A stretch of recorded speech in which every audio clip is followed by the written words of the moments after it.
chance to talk, right after the marae. I mean, there was a lot of mixing. There was a time I wanted to engage with you briefly, and with Sina. We extended an invitation to Sina to come up for Onipa'a to speak. Oh, She nice. hasn't gone back yet, but, she threw it out there. When are you guys going to invite me to Hawaii? And I was thinking she should come because she's in the NFIP groove, and she's been pretty much on that. So that was one discussion, but it was really meaningful to have you lead us in that dialogue on the last day. That was very eye-opening, and learned a few things from that. It was an honor to meet you, Tina, in person, and Ella was right there with us. I got to stay with Ella and her mama. We had some great corero. I actually took in the art museum. What was the name of that museum? Oh yeah, we went to the art gallery in the CBD and went all around town. Yes, I clocked in some miles in Auckland City.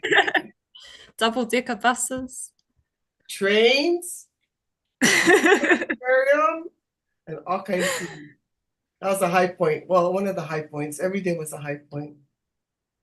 Oh, it was a huge high point to have the hui and to have you all there, especially those that have been there before as well. Was just really wonderful to have you all there and to have the hui. Wearing my shirt. I think mine is still in the wash. But I had a chance to really nihi to a lot of people that was there at the gathering. I was just so overwhelmed, but to see some of the old folks like Natamatoa, Hone and Hilda have been a long stay here in Hawaii, and we've had connections over the years. So it was really good to have the reunion, like very phenomenal. It's 40 years, right? So Titi Whai has stayed with me several times, Hone and Hilda several times, and they're coming back again to stay. So that was one thing about Te Hui Oranga. It was more than a revival, was a reconnection, a phenomenon. And then I met a couple of the Pacific Island people who remembered my weakness when I was there, because Aotearoa is huge, and I got car sick a lot of times. And it was so funny with Marie and Betty Sue, and was it Tipa? I forget her name. And Sue kind of cornered me and says, "Hey, do you still get sick on your car rides?" And it was so cute that they remembered that. I was 20 something at that time. Just down the road, eh? And then just down the 2 road. hours later. So yeah, just everything was just down the road. 3 hours later, 4 hours later, 5 hours later. And I'm glad we got to be at Tua Eva's Urupa. Went to her place out in Whangaroa. So we should get started. We're a minute away from the start time, and I'll keep letting people in the waiting room, but we are live on various platforms. So anytime you want to start, Kainoa, please feel free to do so. Sounds good. Thank you so much, Heleni. And Velina Mai Ke Aloha Kākou. Welcome everybody to this wonderful discussion. And thank you so much for all of those taking the time to be a part of this panel. It's really an honor and a privilege to be your moderator here. As our kupuna remind us, right? If it doesn't start right, it's never gonna end right. So we'd like to take this time to open up in pule or in prayer. And I'll do a little short one for us before we really begin and jump into it. Mai kauna lio, mai kauna lipo, mai kahikina, mai kaulana. Ie hele mai oia kue kia kua. Ie hele mai e ha, e kanaha, e kalai, e kanawai. Ie hele mai e ku, a hina, a tangaroa, a tānei. Mahalo e kia kua. E na uhani i tawai o tāne i tawai ora. Mahalo. E olu oi e kia kua. E olu oi e kia kua e kukuia mai nei. E ho mai ka ike, e ho oponopono no ia i ke ia au nei. Bring us the knowledge and the guidance to make things right. Mahalo e kia kua. In the uhani tawai o tāne i tawai ola. Thank you to the Creator, to the Spirit that is the waters. Amana ua noa pa'i pa'ilima. Thank you so much, Velina Mai ke aloha kākou, for all of those who are just joining us. We're right about to get started. My name is Kainoa Azama, hail from this beautiful ahupua'a of He'eia on the island of Oahu. And I'm just really thrilled and honored to be the moderator for today's event, Te Tapu Te Tiriti, Protecting Indigenous Sacredness, and E Hui Ana na Moku, Unifying Oceania. Our first panelist, who I have the privilege to introduce, is Tina Ngata, a Ngati Porou wahine and mother of two. Tina's work involves advocacy for environmental, indigenous, and human rights. This includes local, national, and international initiatives that highlight the role of settler colonialism in transnational issues such as climate change, waste pollution, and pandemics. In 2019, Tina published Kia Mau, Resisting Colonial Fictions, a collection of essays which explore the application of the doctrine of discovery in Aotearoa. In the same year, she also co-founded the award-winning Manaki Matakaua program, a community-centered Flax Roots Oranga service that rallied the community to rise to the challenges of extreme isolation and limited health infrastructure. She is now embarking on her PhD regarding the doctrine of discovery in Aotearoa, how it continues to drive colonial injustice and models for dismantling its racist legacy. The next panelist I'd like to introduce is Gariella Brayne, Ngati Maniapoto and Falefā women bringing the Rangatahi perspective to the conversation. Gariella Makerita Hinetu Brayne was raised in Mesi, Waitakere, and recently graduated with a Master's of Indigenous Law and Policy at the University of Arizona. With these learnings and connections, she now works in treaty law and continues to engage in community education and organizing around transformative kaupapa such as Maitike Mai, constitutional transformation, anti-militarism, and prison abolition. Our last panelist is Leianuanue Niheu, a Kanaka Maoli cultural practitioner, artist, poet, and healthcare professional with 30 years of experience in the medical field. She is also a great-granddaughter of Sir William Punahu White. In 1984, she was a part of a 3-female delegation, Wahine Noa, representing the Protect Olave Ohana and the Nuclear-Free and Independent Pacific, participating in venues across the Pacific to show solidarity for the Maori people and the Treaty of Waitangi, as well as Pacific solidarity with many islanders during our stay.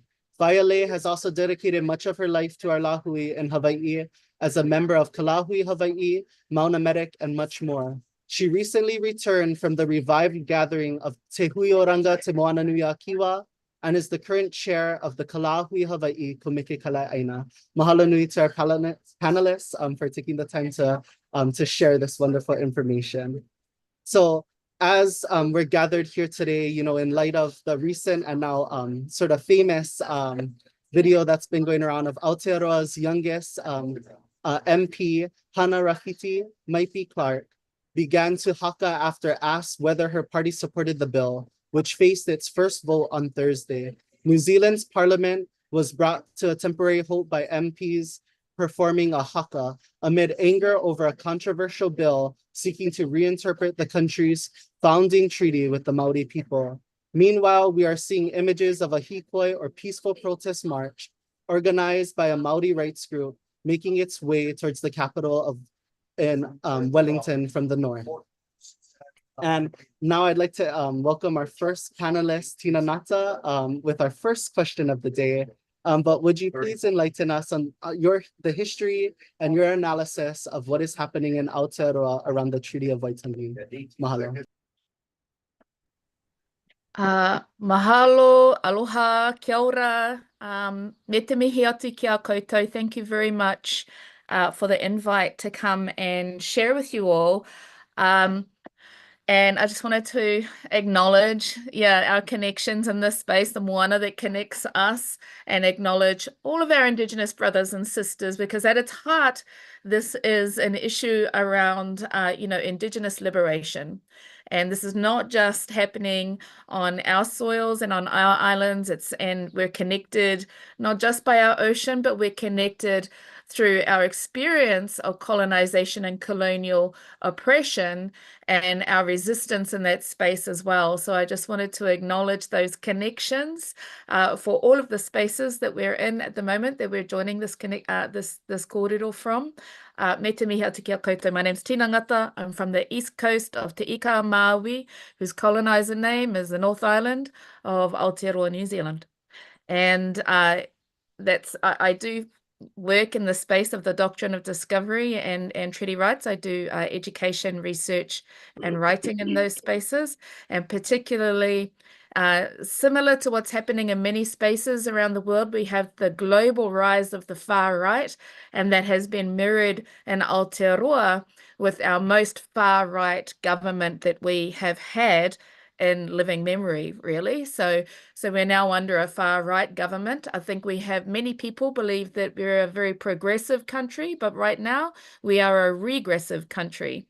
And a part of that regression is the regression of our treaty justice journey that we have been on for a long time. And similar to many places around the world, what our far right government is doing is trying to regress our rights journey back to a space before we were able to even, foster or advance our Indigenous rights through our Waitangi Treaty Tribunal, which was established in 1975. To understand, I think, the real context of what it is that's happening right now, we probably need to do a little bit of a quick Tiriti workshop. And so I'm going to just quickly give us a little bit of a history and review so that we can see what the issues are that are at play in Aotearoa at the moment. I'm just going to put a screen up. Hopefully that is, oh, where are we? Showing in full screen. Thank you. So we say, one of the sayings that we have, and of course the saying that we offered for tonight's kōrero is he tapu te tiriti. And we say this on the East Coast and a number of iwi, that he tapu te tiriti is sacred. And te tiriti is sacred for a number of reasons, because it's a pact, it's an agreement. It's a multilateral agreement between the British Crown and our ancestors. But also, as they signed it with their moko. They signed it by drawing images of our moko, which is a very sacred practice, particularly their moko upoko or their moko konohi, which is from the most sacred part of the body, the head as well. And that gives you a little bit of an indication of how sacred this pact was to our ancestors at the time. That's one of my own ancestors that signed Te Treaty of Waitangi. And so we need to go back probably a little bit just before the signing of Te Treaty. This treaty was signed. The treaty was signed in 1840, but a few years before that, there was the Declaration of Independence of New Zealand by the United Tribes of New Zealand.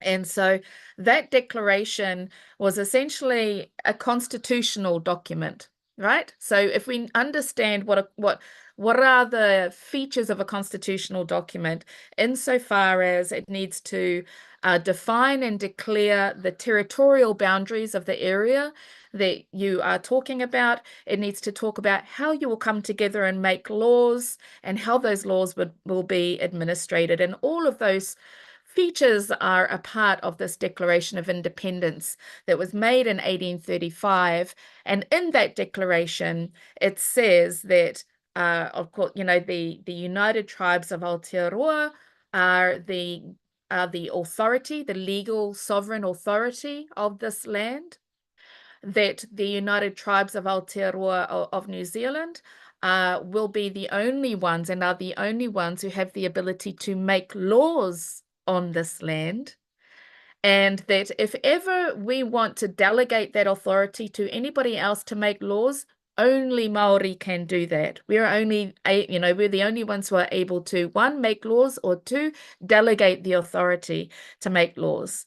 And so we will do that and we will meet every autumn in Waitangi to decide upon the laws, to make laws, to dispense justice for the preservation of goodwill and peace and the regulation of trade.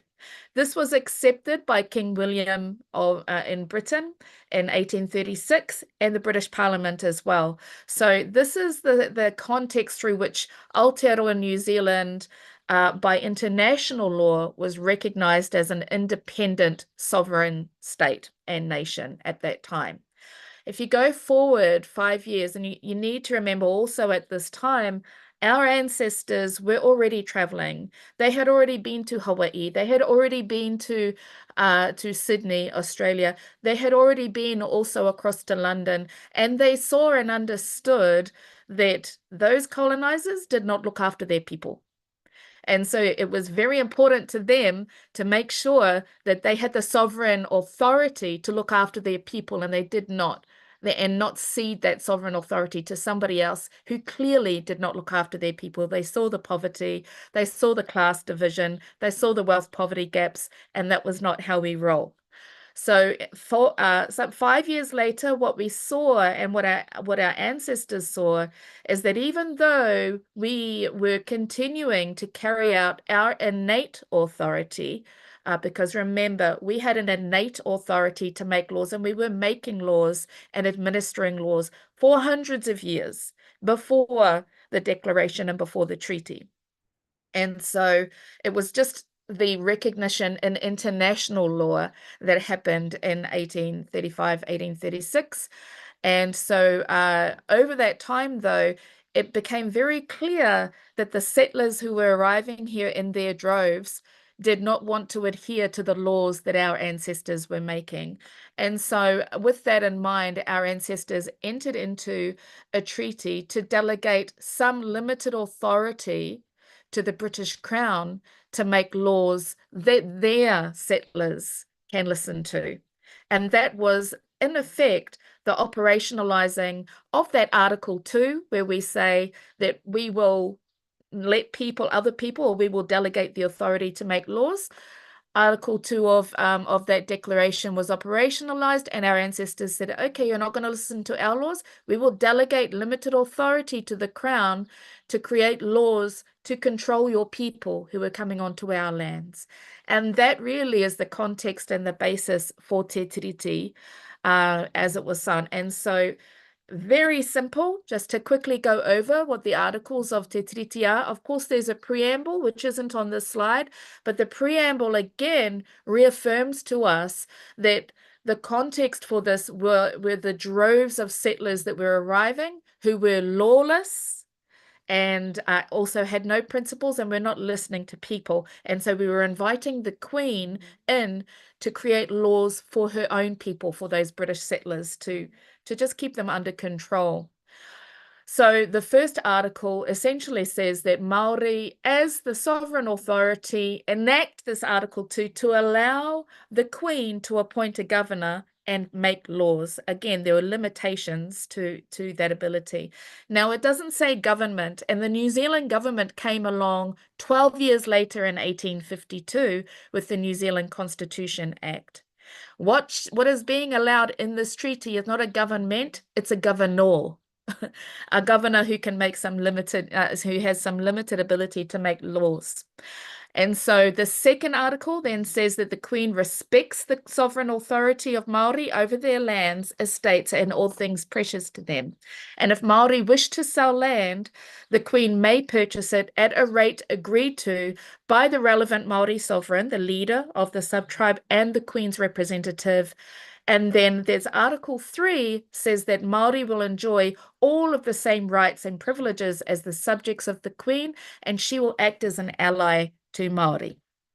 And so one of the aspects of this treaty history is that at the same time as this document, this treaty was drafted, there was another text that was drafted, and it was drafted in English. Now, both of those documents were present at Waitangi, and all of the ancestors that were there at Waitangi at the signing signed this document with these provisions and these promises that were given in Te Reo Māori. None of our ancestors signed the English document at Waitangi. And so after that, 7 copies were made, and they were sent around the country. And of those copies, only the Maori Treaty, which is with these provisions, were signed by over 500 of our ancestors. Over time, the English document, which is only signed, well, a copy of it was signed by 37 Maori leaders. And I want to say the context for that signing, those 37 signatures that are on the English document, which makes a completely different set of promises, cede sovereignty, and it does have some, like it does say that Maori will have full, exclusive and undisturbed possession. So I do want to acknowledge that even that under the English document hasn't been honoured. But in any case, that English document does not actually meet the standards or the definition of a treaty. And I say that because it doesn't have the representational weight to be able to meet the definitional standards of a treaty. The document that has that definitional weight by having the 500 signatures of our ancestors is Te Treaty of Waitangi, and that's the treaty that I have up on the screen.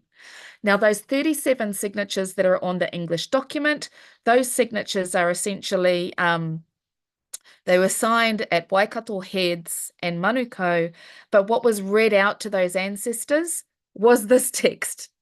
And so, of course, they signed an English document, not really knowing what the English document said, but what was read out to them were some notes that were given to Robert Maunsell, the man that was at the meeting, and those notes were essentially this text here. So what they believed they were signing was still these provisions here. And then what happened after that, of course, as soon as that was signed, the treaty started to be violated. And from 1840 until now, what we have been dealing with is a crown that has been engaging in multiple violations of Te Tiriti and that English text as well, which I don't grace with the term treaty because it doesn't meet the definition of a treaty. So over that time, also, we have had multiple movements. So if you go back to, for instance, Parihaka, we have examples of the ancestors of Parihaka pulling up the survey pegs as land surveyors. We're trying to go in and carve up the land and individualize the land. And there has always been a resistance movement against the Crown and its assumed authority. And I want to say in 1852, when the New Zealand Constitution Act was passed into law in New Zealand, it was passed into law on the presumption that Maori ceded sovereignty. That is the basis of the formation of our government. But even the government acknowledges now, and the government has acknowledged since 2010, that Maori did not cede sovereignty, and through the Waitangi Tribunal. So if the Crown has acknowledged that, but they haven't done anything about it, is the issue. So we're living in a space where we have, a government that's formed upon a legal fiction, a colonial legal fiction, and that at its heart needs to be addressed. So you have, of course, in terms of our resistance, the history of our resistance, multiple what we call mana motu hake movements, our independence movements. And then a lot of this was informed also by the civil rights movement and the Indigenous rights movements throughout the 20th century, which were also influencing our own rights movements as well. And so this led to land marches, to language marches as well. And it culminated in 1975 in the Treaty of Waitangi Act, which saw the establishment of the Waitangi Tribunal. And that would hear, the Waitangi Tribunal is an established, a judicial arm of the government who would be tasked to preside over the violations of Te Tiriti that are carried out by the Crown. And it also enshrined Crown Treaty kind of obligations, and it talked about principles even back then. But in its first instance, The discussions around treaty principles were very broad, and that too was based upon a colonial fiction, because the Crown was nowhere near acknowledging that there's only one treaty, only one valid treaty at that point. They were still deep in the fiction that there were two valid treaties, and so what the Crown proposed and the judiciary proposed is, well, we have these two valid, equally valid, but conflicting documents. We'll develop principles to try and mediate and honor both of those equally valid documents. So, of course, we now know that that was never necessary because there was only ever one valid treaty. But this is what it was at the time. And this is our incremental journey towards treaty justice, right? So Maori have always taken what we've gotten at that time and then built on it and then built on it as history has progressed. And so we had the contemporary claims in the first instance from 1975 to 1985. In 1985, there was the Treaty Amendment Act, which that the amendment of the Treaty of Waitangi Act enabled the tribunal to be able to listen to historical claims. And with the ability to listen to historical claims also came our settlements as well.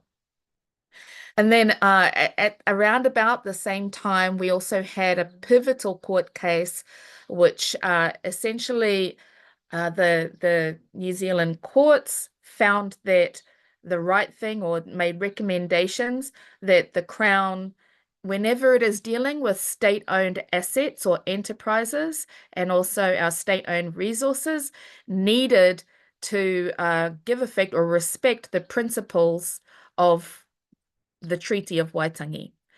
But importantly, at that point, and this was around about 1987, they decided that we needed to start being more clear about what those principles are. And so from that point on, they started to talk about the principles of protection, participation, and active protection, the principle of redress, the principle of kawanatanga, and the principle of rangatiratanga. But we have to always remember that from the outset, the need to develop those principles was based upon the colonial fiction that there are two equally valid but conflicting documents, and that we know is no longer the case. But for better or worse, we took those principles and we used them. And we used them for multiple reasons to protect our cultural rights, which, because we're living, in a colonized land, Indigenous rights are consistently abused in that space. And so we've used it to protect our own rights, but importantly, we've also used it as a roadblock to corporate exploitation of our natural resources. Maori have consistently used te tiriti to roadblock corporate exploitation, and that is a key aspect of what we're seeing right now. So in fact, even, the development of the principles and the lands case, which was the Maori Council, fighting to say, if the treaty matters for anything, it's got to matter in relation to the protection of our natural resources and state-owned enterprises as well. And many of the things that were being sold off and privatized by our government to corporations at that time were subject to treaty settlements, were subject to Maori rights as well. And so again, all of this there's connections here to corporate exploitation, and all of this has been very inconvenient for far-right, corporate-centered capitalist interests throughout time. So that kind of gives you an idea around why and how the principles were developed in the first place.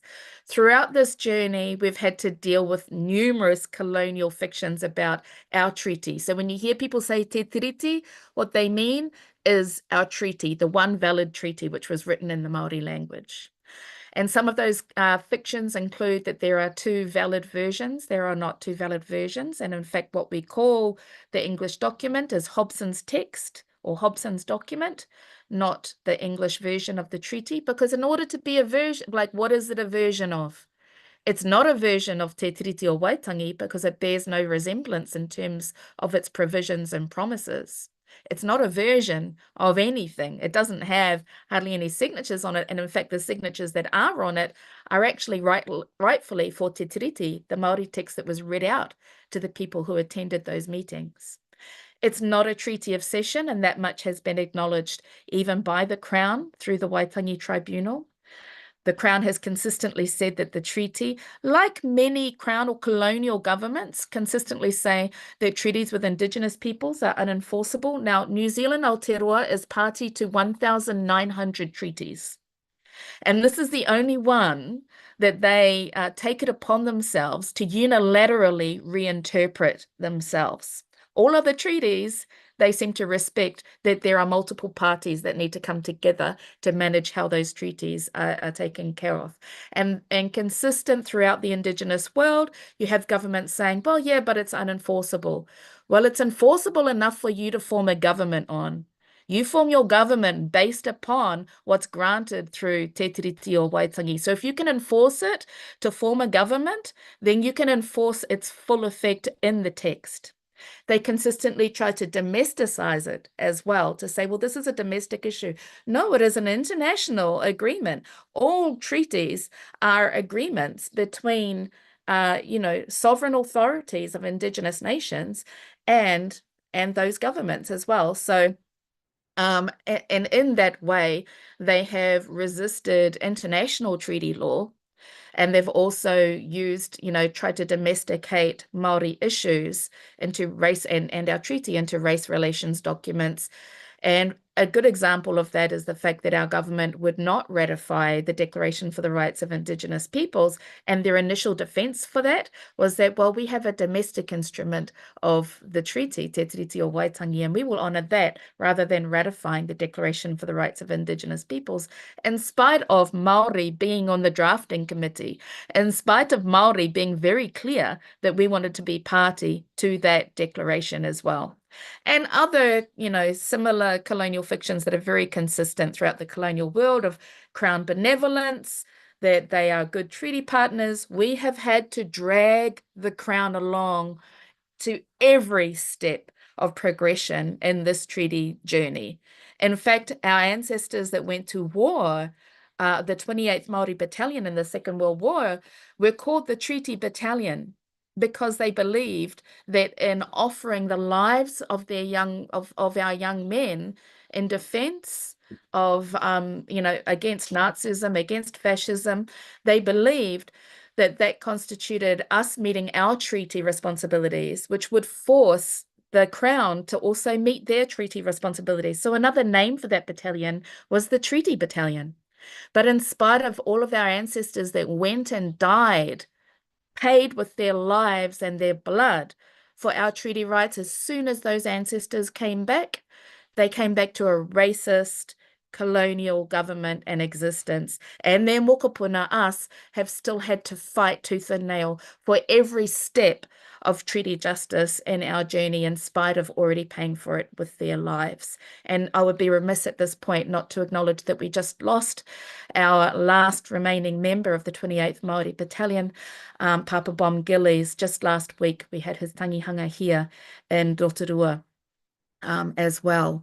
And so it's a really important legacy for us to remember. Now, the most consistent, and I would say, I know we're talking to an international audience, but if you can find Te Paparahi o Te Raki report, which is uploaded in the Treaty Waitangi Tribunal website, that report is the most comprehensive, up-to-date report on the context of the signing of Te Tiriti o Waitangi. So if there's any treaty geeks out there in the audience that want to understand and know the most recent findings and position of the treaty and its signing, have a look at that report. That will basically tell you everything that I've said today. So this has been our journey, right? And this is just a few features of our journey that we've had throughout this time. In 1975, we had the signing, and then we had the establishment also through that signing of the Waitangi Tribunal, which had multiple hearings throughout time, and that grew our understanding,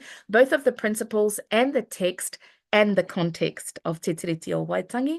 Then you had the development of these principles, which we have used for better or worse to roadblock corporate exploitation and colonial harm against our people.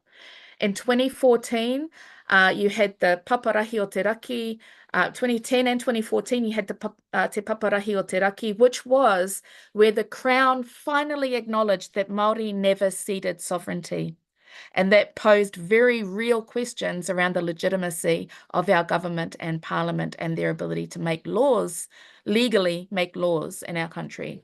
Another huge step forward was, again, the 2016. So 2010, we began the process of developing Matike Mai Aotearoa, which is the report around how might we have a treaty-centered constitution and run our government or wield power in our country in a way that upheld the treaty upon which our nation state is created.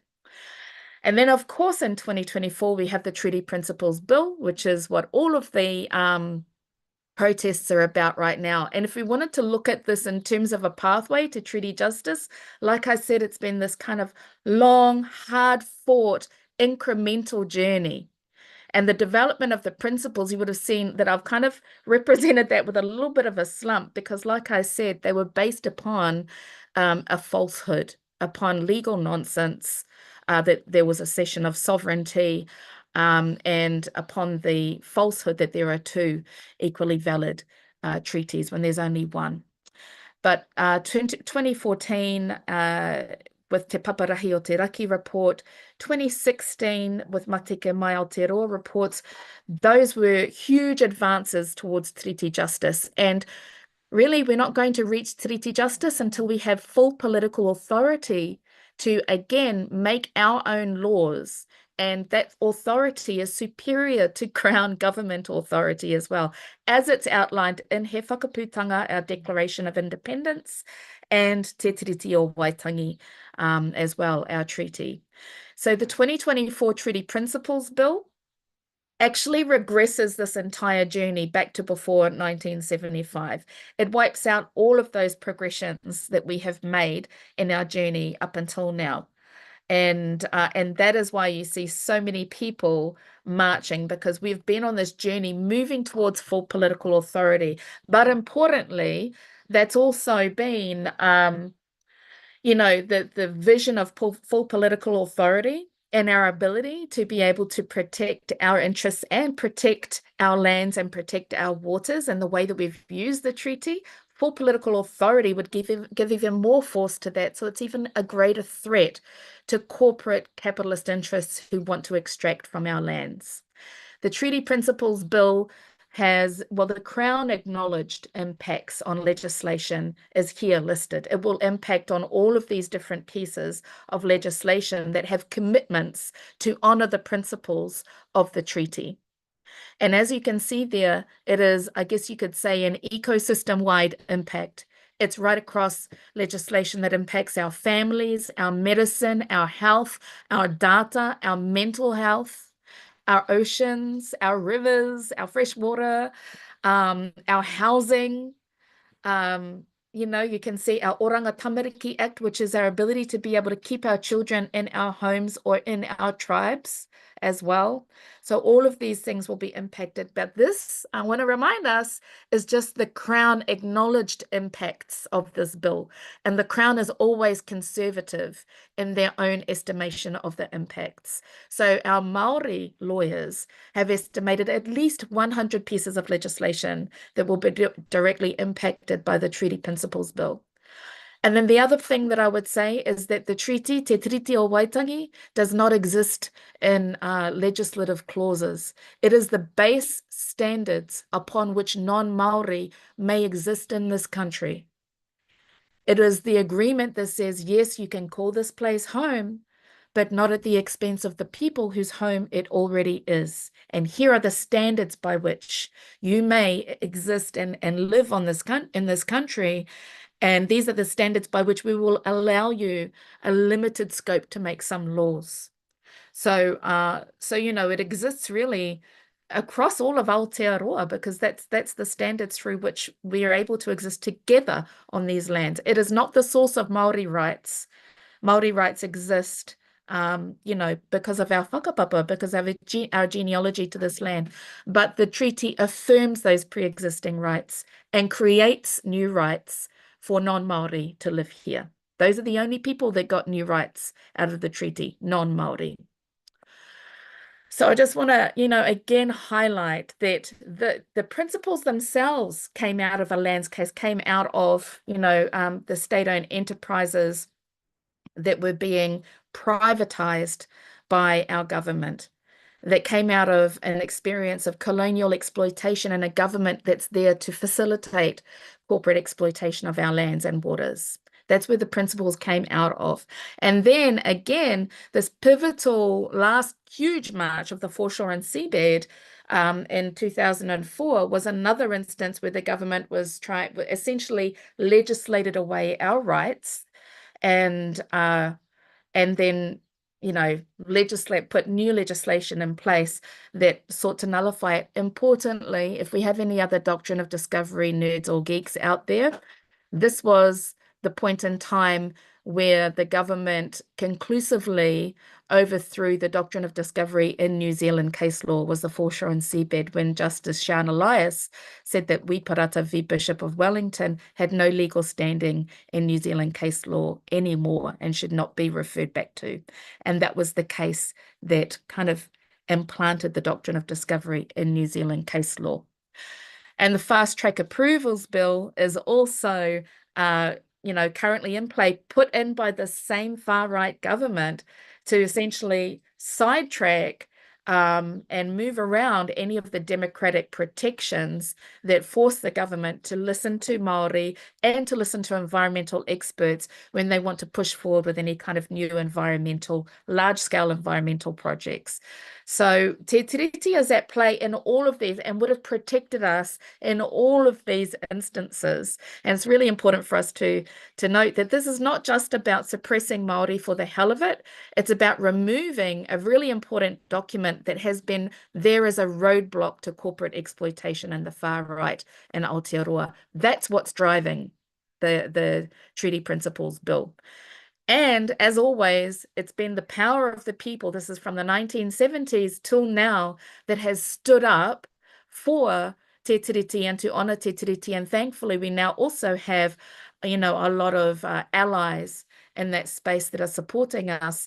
And so naturally, of course, when you saw our people in Parliament, when they introduced the bill last week, which was a very sneaky trick, they were only supposed to introduce the bill tomorrow, which is when the hikoi arrives in government. We're still going. Doesn't matter to us. We're still going to march anyway.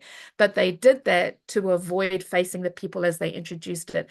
So our MPs, our Maori MPs, and in particular, Hana Rāwhiti Maipi Clark, made that very impassioned stand there as a continuation of our people, her ancestors, her father's a famous, grandfather's a famous freedom fighter for our people, Timi Maipi, Taitimi Maipi, and she herself comes down from the Kingitanga as well. So a glorious kind of genealogy of rights resistance coming to the fore there. And I guess one of the things I do want to make really clear is that, you know, Hana's call, Hana's karanga is there for Indigenous justice and liberation. And a lot of people are listening to that call now and are saying, oh, you know, I feel really passionately, I feel, you know, it's giving me big feelings. What do we do? What do we do? What you do is you stand by Indigenous rights where you are. We very much appreciate everybody standing up and calling for decolonization here in Aotearoa, New Zealand. But colonialism is a global project and it requires everybody to stand up for Indigenous rights and call down colonialism where you are as well. So I guess that's where I'll finish it off, because I can see I've just gone a little bit over time, but hopefully that covers the talking points that you're after. Kainoa, tēnā koutou. Mahalo nui tina nata for that beautiful really, you know, so many people, like, I've listened to many presentations on many historical issues, but not too many people can get to the root of an issue that quickly. And mahalo nui for highlighting it for all of those tuning in today. Kind of tying into the last part of of your speech as well as your korero, is this question, but what is the karanga of hana rafiti and what does it mean and how do we answer that call? Well, I think you answer that call by, as I say, honoring Indigenous rights and Indigenous sacredness. The doctrine of discovery and colonialism at its heart is an attack upon sacredness, whether that sacredness is manifesting or presenting as the sacredness of land, as the sacredness of water, as the sacredness of our ceremonies and our atua, as the sacredness of our language and our prayers and our song. Colonialism has roundly attacked our sacredness. And that's why we say, he tapu te treaty, our treaty is sacred because it's also there to protect our sacredness as well. And so upholding Indigenous sacredness wherever you are, where the lands that you're standing on, the waters that surround those lands, getting in contact with Indigenous peoples where you are to look at how you can lend support to Indigenous causes. That is one of the most powerful ways that you can answer the call of Hana Rafiti Maipi Clark as she made it. Now, what she said, and I've made this kind of also gone a little bit viral on social media, what she said before she started the haka, which was a powerful and appropriate haka of kamate, kamate, kaora, kaora, which is, even when you think I'm dead, I'm still alive. I still got fight in me, And so there was a very appropriate haka to deliver in that context, that even in the darkest moments, we will still rise. And but before that, she said something very important.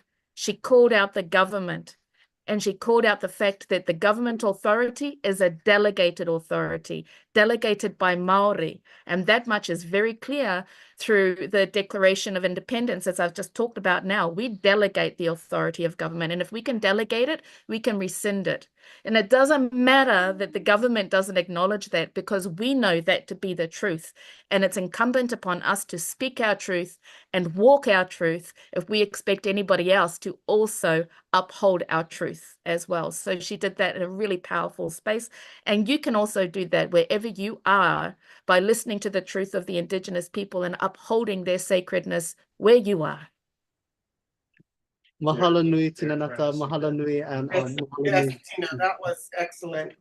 Thank you so much. And now I'd like to turn to one of our other young opio in the room as well, from Aotearoa, Gariella, if you would like to really share, with all of the experiences that are happening in Aotearoa right now, and this real opportunity for us across Oceania to stand as well. So, but out of curiosity, what does this mean to you as a Maori youth?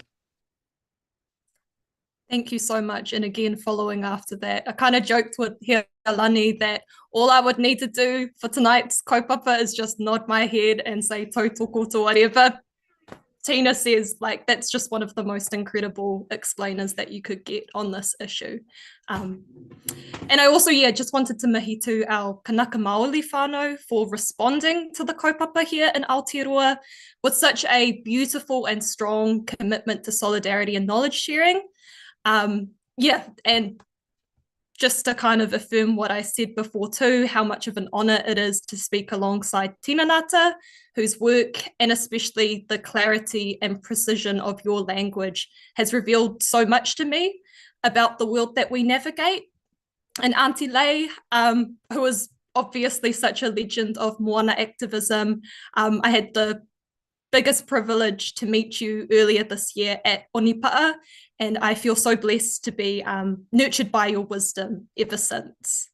And so to answer that question, I don't think I've ever felt more excited and hopeful about our movements for constitutional transformation, which, as Tina sort of spoke to in describing Matiki Mai, is about building a political framework for Aotearoa that stands in the sovereign authority of Māori. And so important to note that the Treaty Principles Bill is a harmful regression of the already very limited rights that the Crown recognises in relation to Māori. And it is also critically a reduction of the legal roadblocks that hold the Crown back from its rapid privatization agenda, completely ravaging this whenua and enriching corporations as part of this colonization process. But as Tina has done so much important work around educating, even among our own communities, just a total call, the treaty principles themselves are a legal fiction that rest upon this colonial myth of sovereignty being ceded to the New Zealand government. And that legal case, the lands case that first saw these principles being defined in law, did so under the incredibly violent myth of sovereignty being ceded for us in Te Ika Maui or the so-called North Island, and by way of the so-called treaty and the entirety of Te Waiponamu, the so-called South Island, and Rakiura by way of discovery. So completely ignored those sovereign hapu present. So yes, we want to kill the bill. That's been a common catchphrase amongst our movement at the moment. But the issue driving this kaupapa and powerfully echoed in Hana Rafiti's words before the beginning of that haka is around honouring Te Tiriti, remembering whose lands this crown is a guest on and who fundamentally holds sovereignty. And so I think for us as Māori youth, this is clearly an intergenerational journey, an ancestral journey, and we carry our ancestors with us and all that they have bravely fought for in the mahi now expected of us, guided and led by our incredible elders, driven by the future we want to create for our mokopuna, our descendants.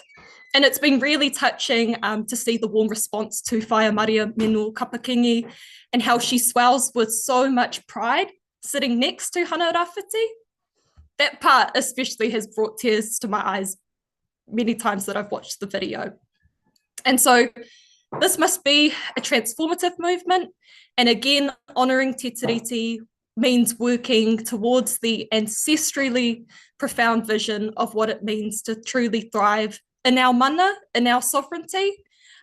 We can't allow our imagination to be limited to just stopping the Treaty Principles Bill or booting out this far-right coalition government, because, I mean, when you look to the history, all settler colonial governments are fundamentally far-right.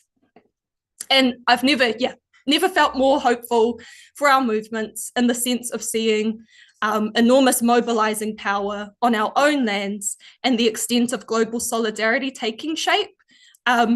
Even the fact that we're having this conversation with our Kanaka Maoli cousins tonight. But yeah, this energy must be continuously directed towards a vision that is truly transformative, tapping into our Indigenous creativity and the power required to build and sustain that. And I also just wanted to respond to something that Tina, you had shared a while ago. So please correct me just in affirming this kōrero. But it's been with me ever since, and that the whānau most devastated by colonisation and capitalism aren't necessarily on the hikoi. They're our whānau on the streets and in prisons. And I think that needs to be a massive focus for us in what it means to truly decolonise, is holding the liberation of all, but especially those whānau in our fight for transformation. Some of the most horrifying stuff that this government is up to is in the form of the expansion of prisons, the widening of police surveillance powers, and the targeting of our gang whānau, who are time and time again used as a scapegoat for this government's most violent agendas. The rapid privatisation we saw in the 1980s and 90s saw a massive increase in poverty rates and the New Zealand prison population here. And so that's also what I mean by committing ourselves to a transformative vision.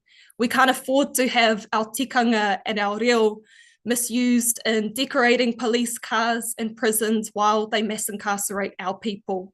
And this might be a hot take, but that to me is actually more violent than these systems actually refusing to engage with tikanga altogether.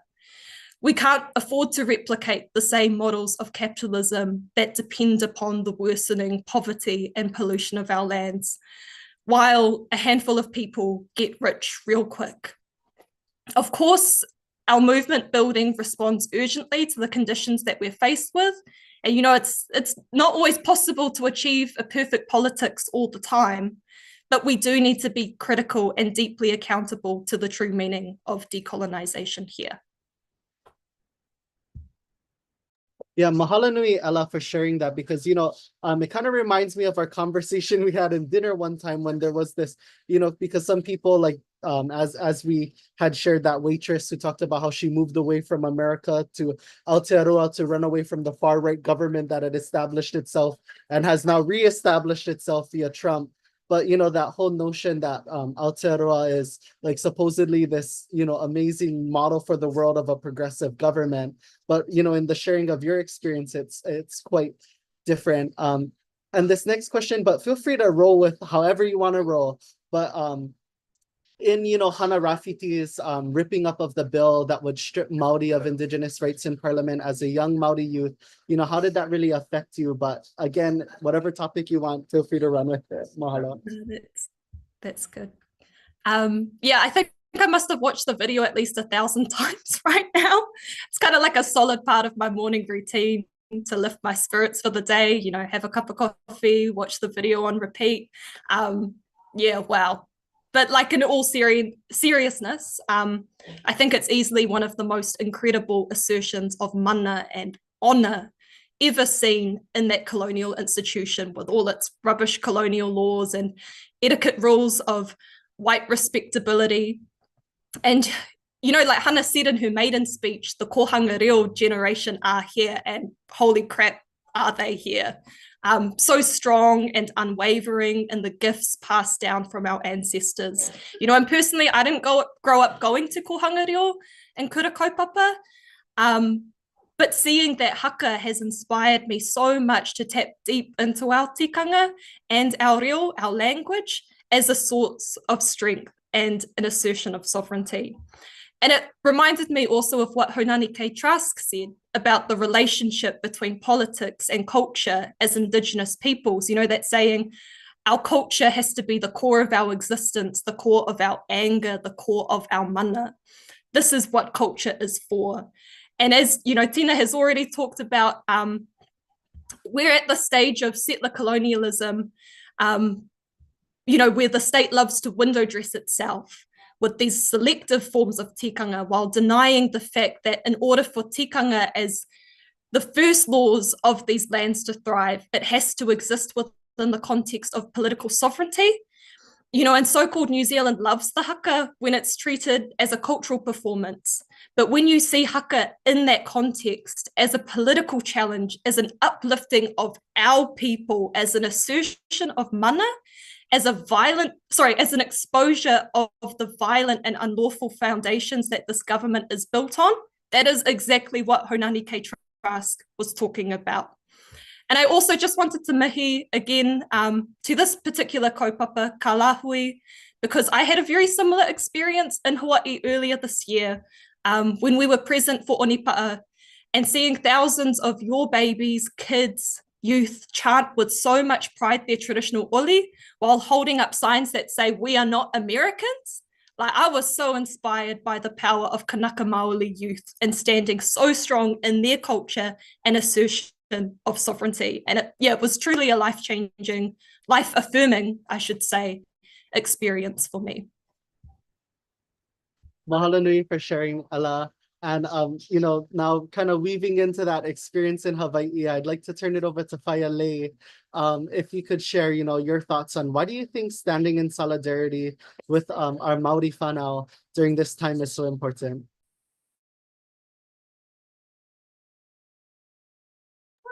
And unmute, Auntie. Sorry.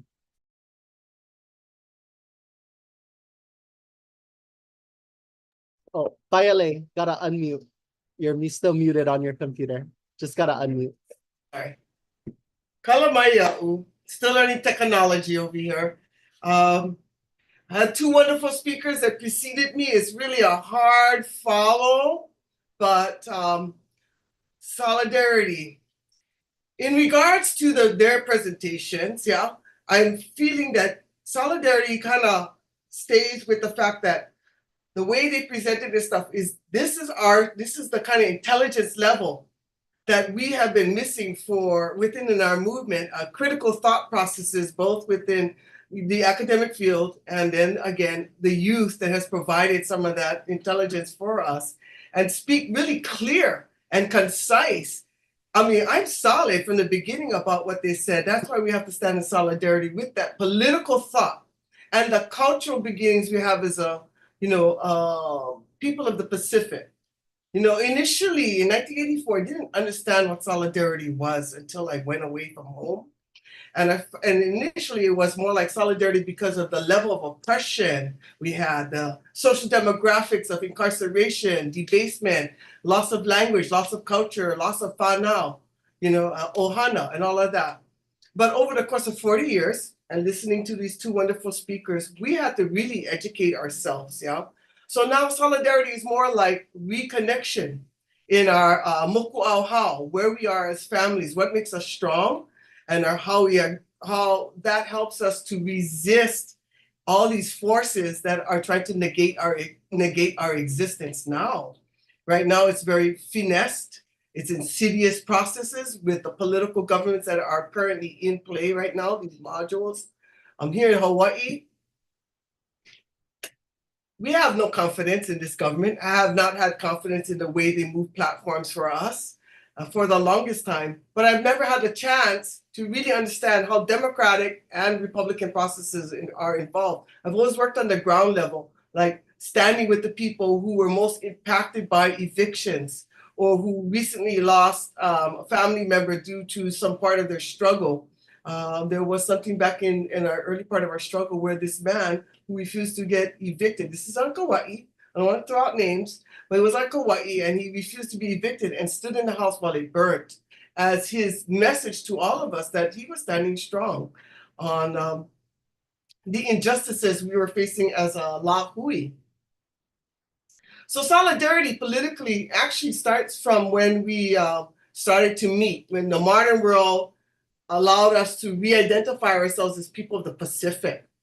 Yeah, the initial beginnings were like aloha, hula, leo, koanga reo, we had punana leo. All of these were in the beginning. I was in college when all of this was starting. But when I got out of college and Kaho'olawe was on the rise, the bombing of Kaho'olawe and the militarization situation was ongoing, then meeting people in the Pacific who was impacted, like the French atomic testing in Tahiti, the oppression of the Kanaki people, who eventually became independent on their own in 1984, 5, 6, somewhere around there. But the ongoing oppression of West Papua New Guinea and the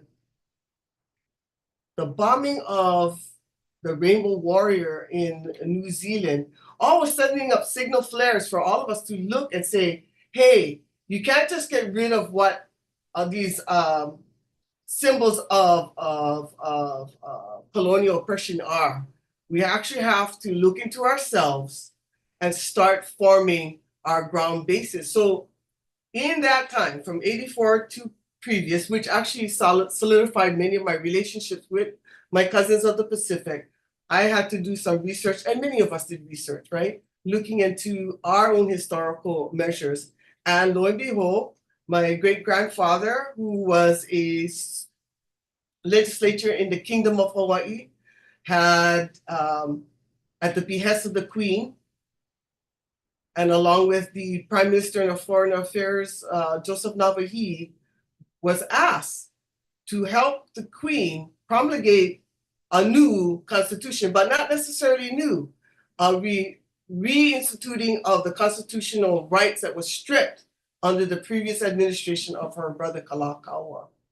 I feel that I am following that legacy where I need to uphold what our Queen was, that our ali'i were looking to establish our people as a family in the world, a family of nations.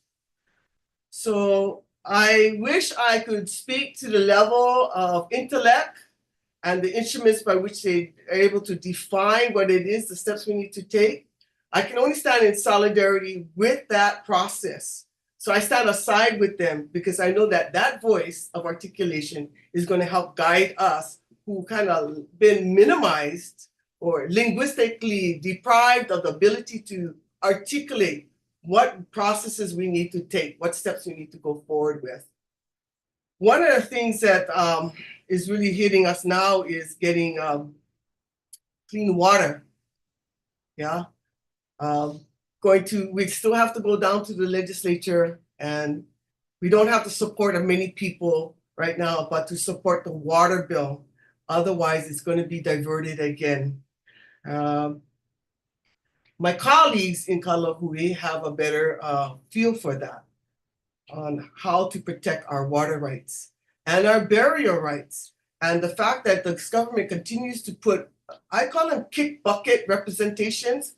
They're there planted in the departments and agencies of this government to carry out the government's intentions to continue political corporate development as they want it. So we need that kind of solidarity, that kind of support. The biggest solidarity support we've ever had mobilized was the Mauna Kea movement that lasted for a good, 5, 6, 7, 8 months, in which we were able to internationally send out our messaging about the sacredness of our land, and many political platforms that developed out of that. And in that connection, we had Iho Matao was simultaneously trying to do their same thing and protecting their situation. So when we were down there, we got to finally meet members of the Iho Matao, right? Pania and the leadership right there, and their restoration. I'm not gonna say unfortunately, but since the movement has on Mauna Kea has sort of gone away in the legislative bill processing, we haven't had that momentum anymore. So what is going on in Aotearoa, as everybody's eyes are on there, their focus is to actually question what is their responsibility now? What are you going to do now? You're just going to take pictures, you were there in the movement? What kind of work are you going to carry out? What kind of research are you doing to not allow this government to continue to take advantage of us in development? What are you doing to help promote or enhance our ability to regain our lands, regain our waters, regain our cultural aspects? So that's a question. It's always been a struggle. Our numbers are small, and we need some kind of forum. Once upon a time, we did have a forum called the Kāpā Kaukau, which was an internal forum of many organizations coming together and resourcing. This is all pre-cell phone days, pre-internet days, all on analog, You used to be able to say, oh, I'm coming. And no matter how late it was, they came. Nowadays, they send you a text. Oh, sorry, I don't can come. Just like that. So there's this thing about showing solidarity has to come with a commitment. And you're going to act upon it, carry that weight of what you're talking about.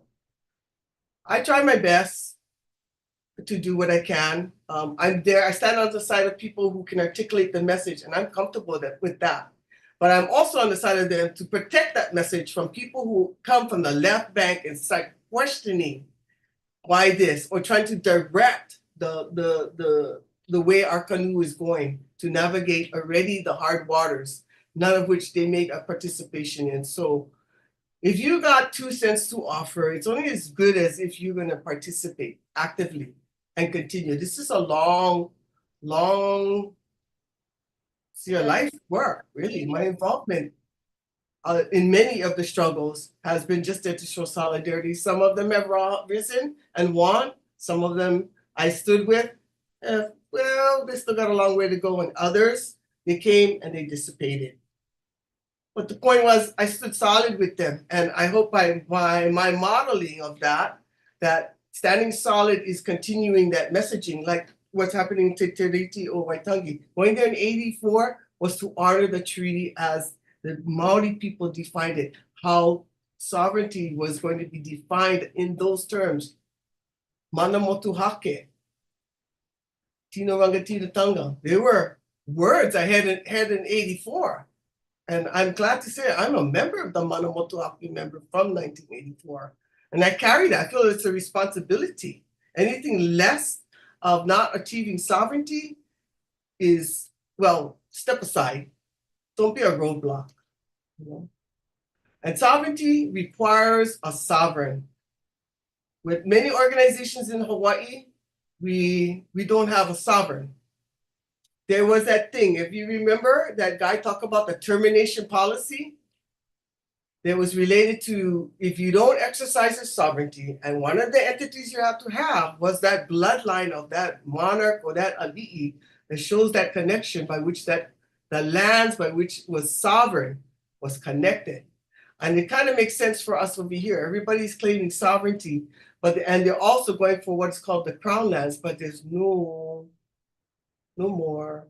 But there's whakapapa out there, there's moku auhau of our ali'is that actually are sovereign, but currently they are not the head of state. Hawaii and the Kingdom of Hawaii had many treaties across the world with many countries, and they acknowledged the Kingdom of Hawaii as an independent and sovereign country. Like 23 of those countries, several of them have already come forward to acknowledge the Kingdom of Hawaii with some persona occupying that space of, I've had to say it, the monarch. Okay, what is happening now is that there's people that are saying, "Oh, we don't want a monarch, we don't want a ali'i." Well, there's a reorganization that has to go on, but in order for us to actually exist as a sovereign state, we need some persona in that space. We have in our own constitution an ali'i nui, but it doesn't define that person as the monarch. And the world outside of Hawaii does acknowledge the Kingdom of Hawaii.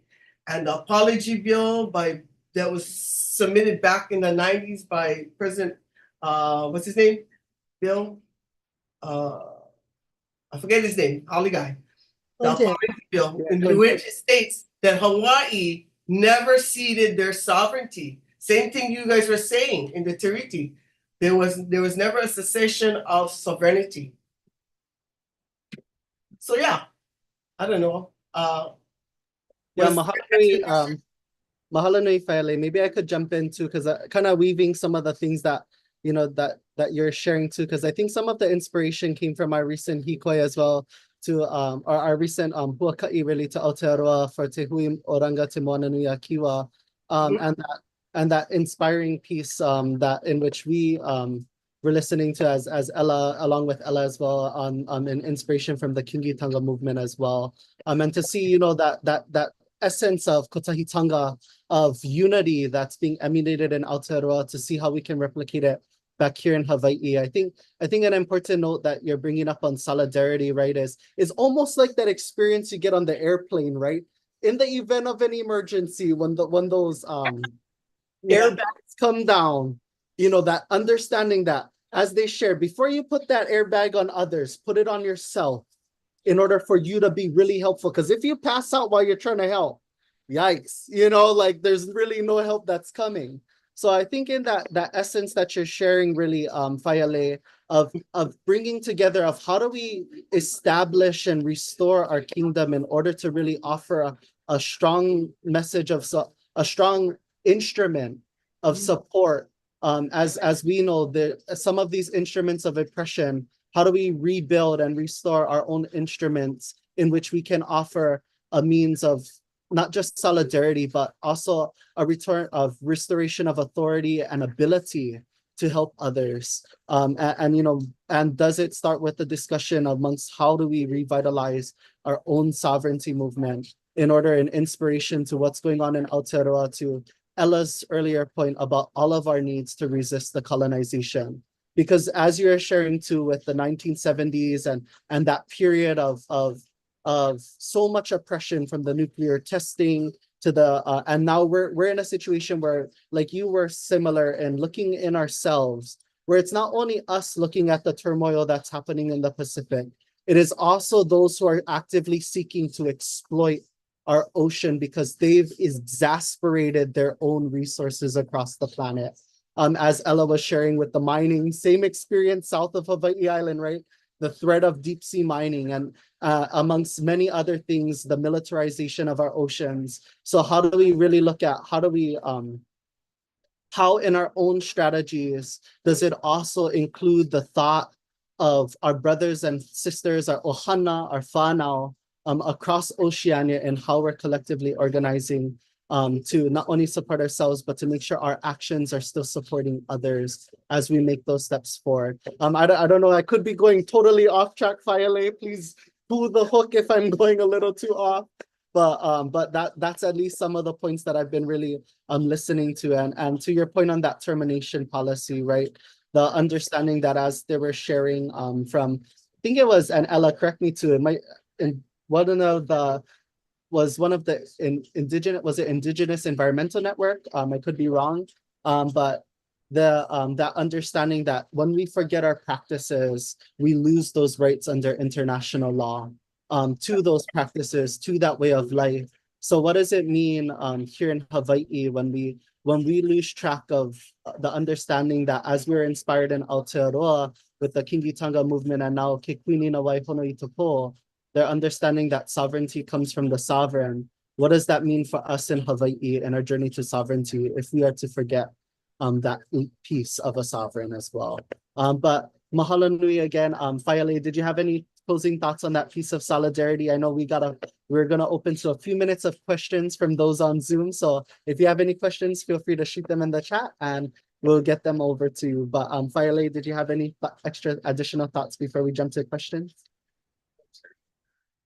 Well, we're just going to keep on supporting each other, do things, actions that show a committed sense of solidarity with our Pacific cousins as we end injustice and end any forms of processes that try to negate our existence. Thank you so much, Faile, and mahalo nui to Tina Ngata as well for that reminder that, you know, the life of our, really that life and the sovereignty of our Indigenous peoples is also the life and sovereign and the future and continuity for the planet, really. Just summarizing those points, but mahalo nui. Yes, Noelani Ahia, I see you have a question. Aloha and mahalo nui. This was so powerful and manaful. I'm so grateful for all the speakers. This question is for our Maori mana wahine on this panel. I read, or maybe I heard this week, oops, start my video. Okay, sorry, you have to see me in my pajamas.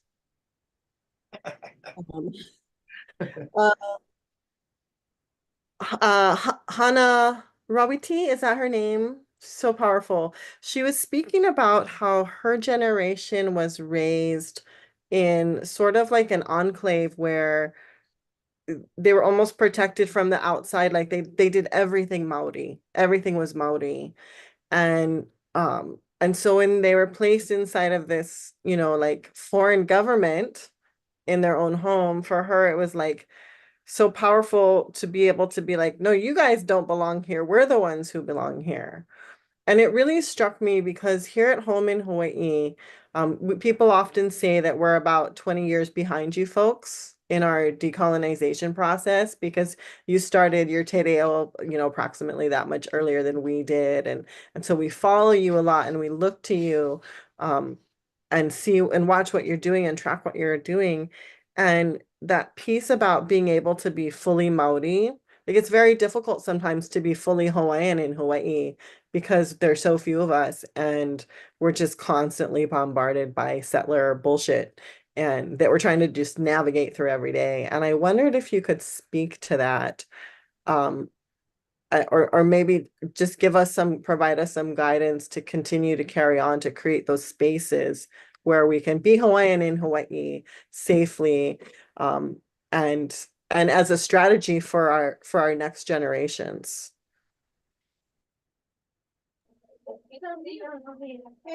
Mahalo, Tina.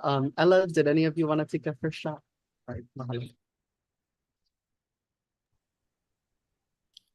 Kaya koe, Ella. Oh, No, kia ora. Yeah, that's a really important question. And I think I know the kōrero of Hana Rafferty's that you're referring to, where after the haka, she says, well, all I know how to be is to be Maori. And yeah, I mean, she's like such an incredible testament to what, you know, the kind of power that derives from deeply knowing who you are and your culture. Again, I can't speak to her, you know, particular experience in that way. I know that here we still are dealing with these issues, and especially for a lot of rangatahi, you know, there are barriers to being able to fully embrace and exist within your culture because of ongoing colonization, because this is still happening. So I think, yeah, those are kind of my immediate reflections and responses. I think so much power also comes from the whakapapa that we all kind of share in this deep relationality to te moana nui a kiwa. And, you know, again, sort of thinking back to the experience that I had at Onipa'a and being so inspired by your youth and your babies and the ways in which they stood so strong in their culture and in their mana. I mean, that was such an incredible takeaway for me. So I know that there's a lot of knowledge sharing and sort of understanding that within our own kind of experience of solidarity, that is also about remembering whakapapa and remembering connections. And I think in sort of having this kind of relational view, we're so much stronger in our cultures as our ancestors were so deeply connected and intertwined way back to the source that is Hawaii.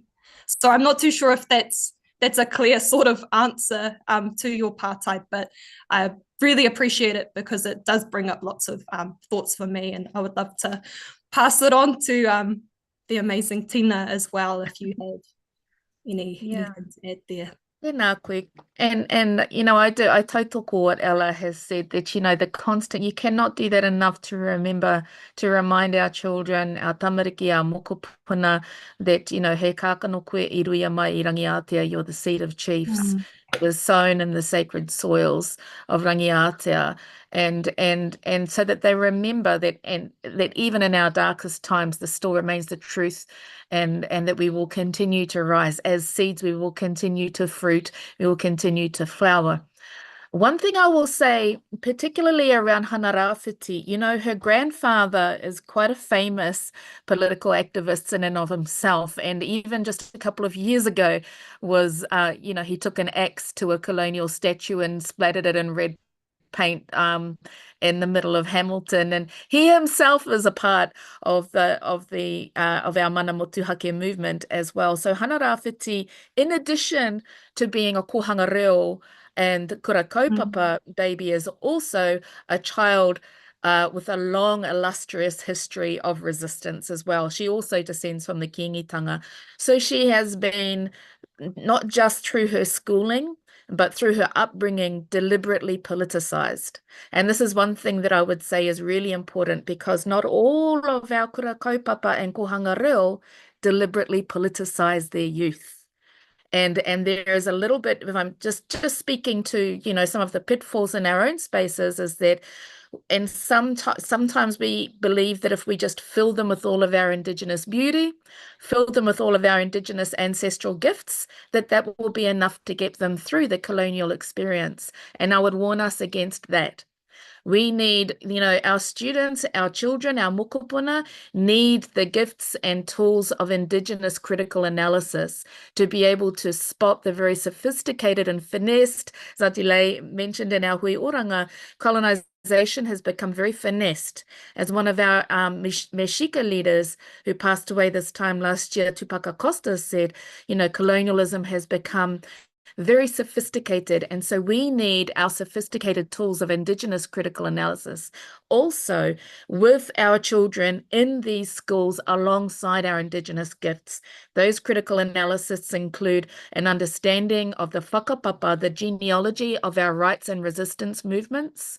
It also includes understanding anti-colonial theory, like the doctrine of discovery as well, understanding that, you know, all of our treaty rights as well. So, you know, there's multiple treaty nations around the world, Indigenous treaty nations who are having their treaties disrespected as well. So connecting to the global Indigenous resistance movement, as well as understanding your own, as well as understanding this history, as well as having, you know, the history of our resistance and a deliberate kind of critical analysis of colonialism is also really important in order to have this intergenerational resistance movement maintain its strength and power across time and in the face of these colonial tides of power.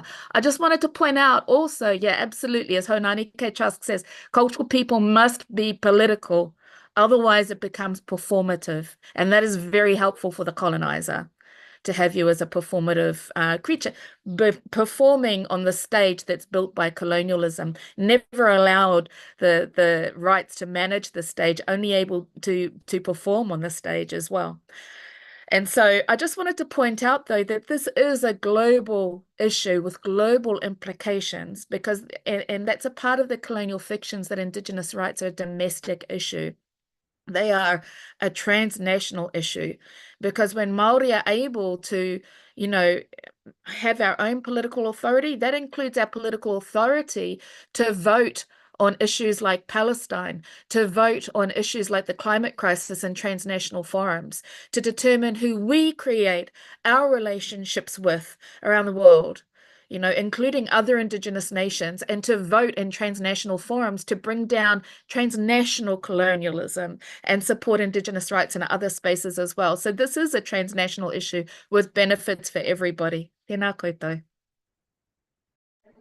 Mahalo nui, Tina. That really reminds me of something Elder shared with me. It was either Kahukalani Suza or Papali'i Tusi, in which, you know, when we, on the voyage, one of the first things you got to envision the island.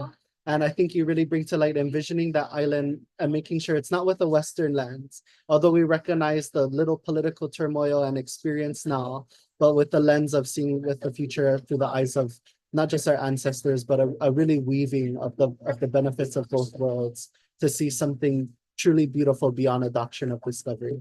Yeah, mahalo nui Tina. Did anybody else from the audience have any questions, or Fayale, did you have anything to add? Oh, muted Fayale, sorry. Oh, Fayale. Oh, muted. Sorry, muted Fayale. My bad. Technicalities. We all know how it goes. One of the things I wanted to add was we also have this fiction about, we have a treaty of annexation.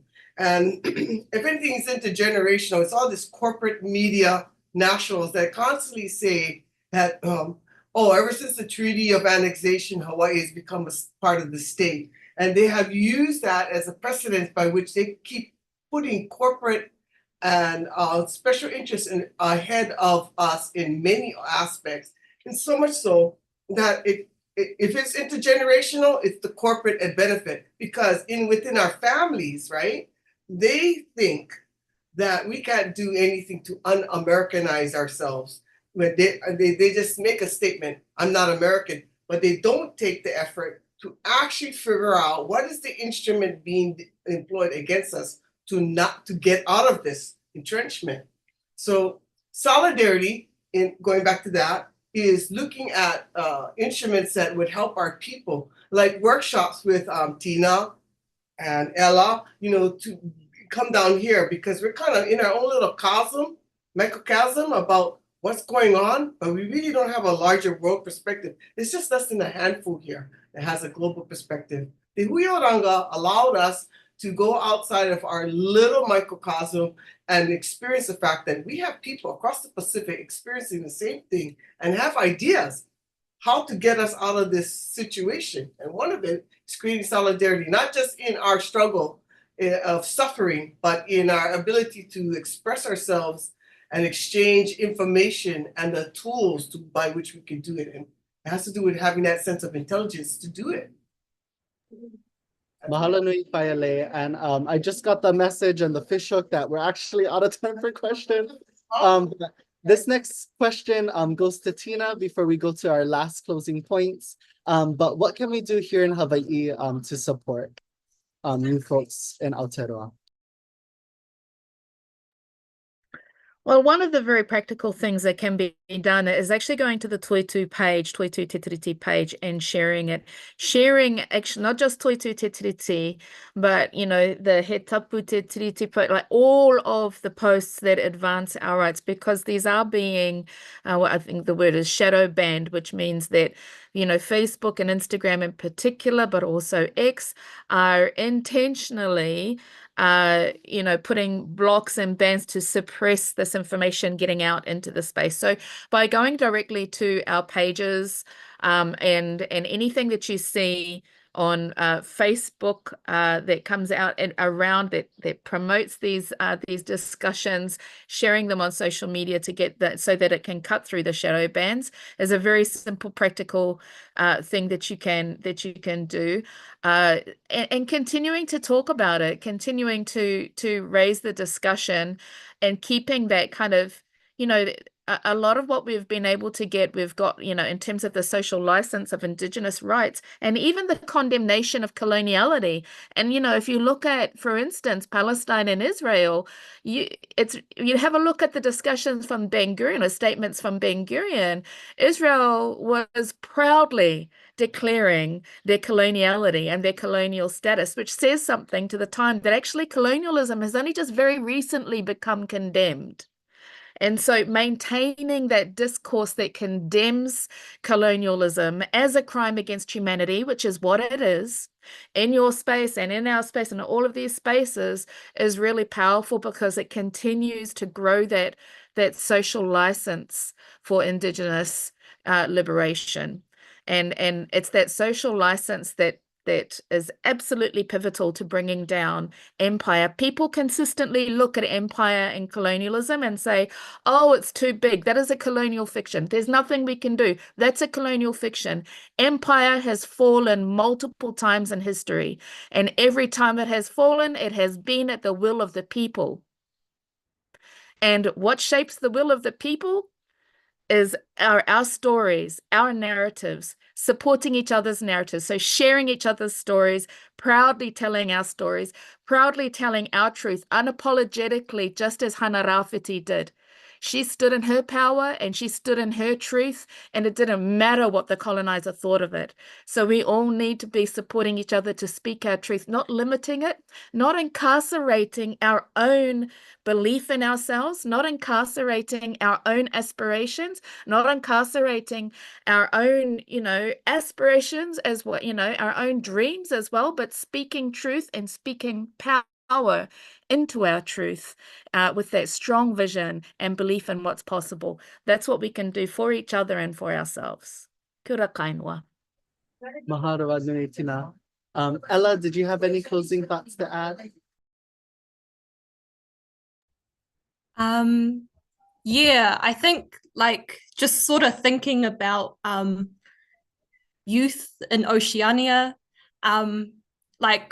obviously our struggles are firmly interconnected, and as this far right New Zealand government brings us into closer military alignment with the United States, obviously the liberation of all our oceanic whānau under military occupation, under settler colonial occupation, is deeply central to how our people are going to need to up the resistance power against these wider military and colonial forces. And this is an intergenerational issue that, alongside the climate crisis, Rangatahi are going to be at the front lines of resisting. And so the struggle of kanaka in Hawaii is deeply at the heart of the work that is required of us, alongside the liberation of all of Te Moana Nui Akiwa.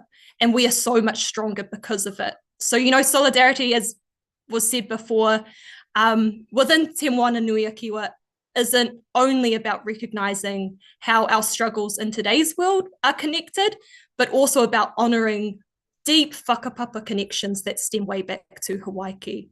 And, you know, as rangatahi, we owe a massive duty to learn about each other's histories and also respond with humility when it comes to understanding each other's context that we may have connections with, but also are not Indigenous to. And I don't want to spend too much time on this because I think it's a massive distraction from the real relationships building taking place across our movements.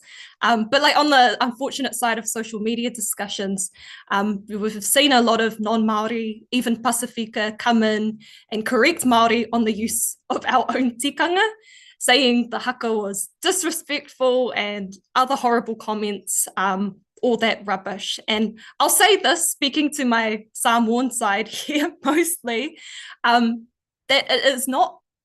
it not only is colonial and ugly to impose one's cultural expectations upon another Indigenous nation's whenua, but it is also really messed up to see, for example, in one silly example, our wha Samoa being reduced to this idea of colonial civility when our own ancestors fought a massive struggle to boot out the New Zealand colonial administration.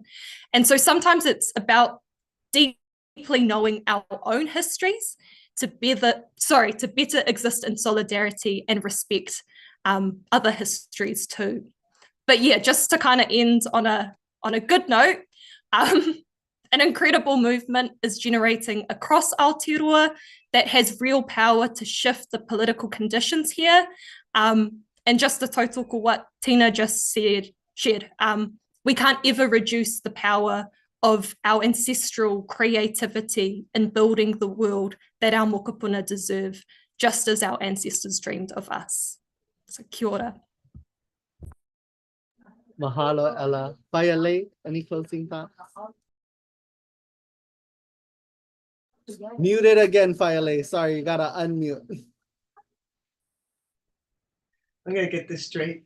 We just gotta keep on doing the work, staying healthy. I'll try to stay abreast of everything and not let the evil people rob us of our dignity for what we're trying to do. That's been happening a lot. They have the colonizers. I'm not used to saying it that much. I just say haole, right? The haole people just taking upon themselves to be very maho or impose their way of life on us.